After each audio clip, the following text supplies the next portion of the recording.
മകരവിളക്കിനായി അപ്പോൾ എങ്ങനെയൊക്കെയാണ് പോലീസിന്റെ ഒരുക്കങ്ങൾ എന്നുകൂടി ഒന്ന് വിശദമായിട്ട് നമുക്ക് നോക്കാം. Sabarimala police chief nodal officer ADGP S. Sreejith പറയുന്നത് എല്ലാ ഒരുക്കങ്ങളും പൂർത്തിയായി കഴിഞ്ഞു എന്നുള്ളതാണ്. 3 ജില്ലകളിലായി 5000 പോലീസുകാരെയാണ് വിന്യസിച്ചിട്ടുള്ളത്. കൂട്ടായ പ്രവർത്തനത്തിലൂടെ പരാതിരഹിതമായ തീർത്ഥാടന കാലം ഉറപ്പാക്കാൻ സാധിച്ചുവെന്നുകൂടി അദ്ദേഹം ഏഷ്യാനെറ്റ് ന്യൂസിനോട് പറഞ്ഞു.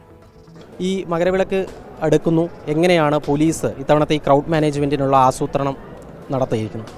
നമ്മൾ സന്നിധാനത്തും പമ്പയിലും നിലയ്ക്കലും ഇടുക്കിയും കോട്ടയവുമായ ഏകദേശം 5000-ഓളം പോലീസ് ഉദ്യോഗസ്ഥരെ ഈ മകരവിളക്ക് തീർത്ഥാടനത്തോടനുബന്ധിച്ച് വിന്യസിച്ച് കഴിഞ്ഞു. മേജറായിട്ട് വലിയ ഇഷ്യൂസൊന്നും നമ്മൾ മുൻകൂട്ടി കാണേണ്ട കാര്യമുണ്ടെന്ന് തോന്നുന്നില്ല.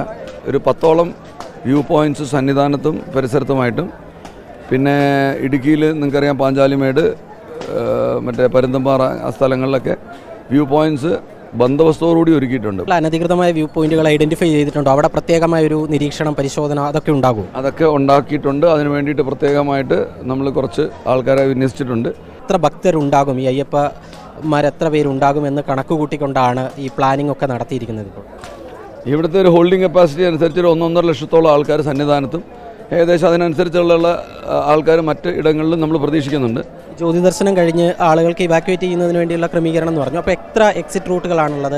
ഇപ്പോൾ സന്നിധാനം നിന്ന് പോകാനായിട്ട് നമ്മുടെ ഈ പാണ്ടിത്താവളത്ത് നിന്ന് നേരെ ബെയിലി പാലം വഴി ജീപ്പ് റോഡ് വഴി പോകാനുള്ള ഒരു എക്സിറ്റ് റൂട്ടുണ്ട്.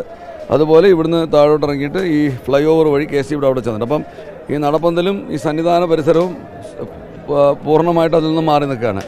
എല്ലാവരോടുള്ള അഭ്യർത്ഥന എന്ന് പറഞ്ഞാൽ വിളക്ക് കഴിഞ്ഞ് വീണ്ടും ക്ഷേത്ര ദർശനത്തിന് കഴിഞ്ഞവരും മുതിരരുത്.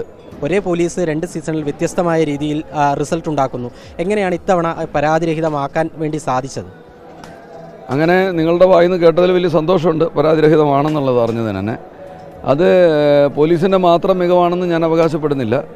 ബഹുമാനപ്പെട്ട ദേവസ്വം അധികൃതരും മറ്റെല്ലാ ഡിപ്പാർട്ട്മെൻറ്റുകളും, ബഹുമാനപ്പെട്ട കോടതിയും സ്പെഷ്യൽ കമ്മീഷണറുടെയും എല്ലാവരുടെയും നിസ്സീമമായ സഹകരണവും പൂർണ്ണമായൊരു സിനർജി വർക്കായി എന്നുള്ളതാണ് ഞാൻ മനസ്സിലാക്കുന്നത്. ഈ നിലയ്ക്കൽ ബേസ് ക്യാമ്പ് എന്ന് പറയുമ്പോൾ അത് പൂർണ്ണ അർത്ഥത്തിൽ ഇപ്പോഴും പ്രായോഗികമായിട്ടില്ല.